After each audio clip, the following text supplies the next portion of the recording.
আমরা মনে করি নামাজগত অবস্থায় মারা গেছে উত্তম মৃত্যু, বাবারে খানা খাইতে যে মারা গেছে এটা উত্তম মৃত্যু। সড়ক দুর্ঘটনায় মারা যায়, গমের ঘরে মারা যায়, কত না দুর্ঘটনায় মারা যায়। আল্লামা মুফতি আমজাদ আলী সাহেব তার কিতাবের মধ্যে লিখতে যায় বললেন, মানুষ শোনো, 70টা তাজা উটের গায়ের চামড়া জবাই না করিয়া উল্টো দিকে টান দিয়ে লবণ আর মরিচ লাগায় দিলে যতটুক যন্ত্রণা হয়,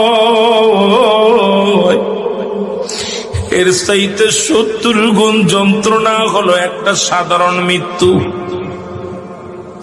এখন আমরা মরণকালে অনেকে পায়খানা করে দিই রে, মরণের সময় অনেকে প্রস্রাব করে দিই। অনেক দাদা বাবার চোখটা বড় বড় হয়ে গেছে মরণের সময়।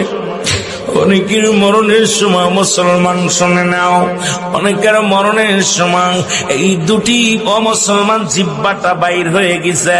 তাদের মরণটা কত কঠিন হয়। সহজ মৃত্যু যদি এত কঠিন হয়, কঠিন মৃত্যুটা কত কঠিন।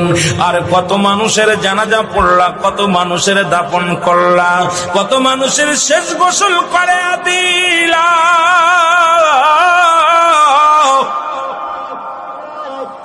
আজকে একবারও চিন্তা করলে না তোমার গোসল কে করাইবে, তোমার কবর কে খুঁড়বে, তোমার জানাজা কে পড়বে রে মুসলমান, তোমার কে তোমার দাফন করবে? আল্লাহ,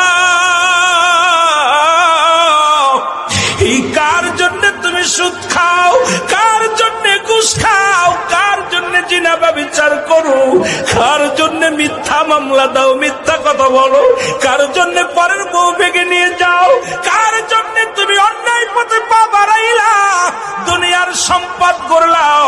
এই দুনিয়ার সম্পদ খাবে লোকে, তোমার দেহটা খাবে পোকে। এই দেহ কেন তোমার পোক পাকালিতে খেয়ে ফেলবে? ও মুসলমান, এমন দেহ করো যে দেহটার মধ্যে পোকা লাগবে না, যে দেহটার মধ্যে কোনো পোকা মাকড় এসে লাগবে না, সাপ বিচ্ছু লাগবে না। আজকে দুনিয়ার মধ্যে পাপের রাজ্য করলাম, এই সম্পদ ছেলেরা ভাগাভাগি করে নিবে, মেয়েরা ভাগাভাগি করে নিবে, ভাই ভাগাভাগি করে নিবে, কিন্তু তোমার পাপের ভাগটা কেউ নিবে না রে মুসলমান। আজকে কেন এত পাপ রাজ্যে তোমরা পা দাও?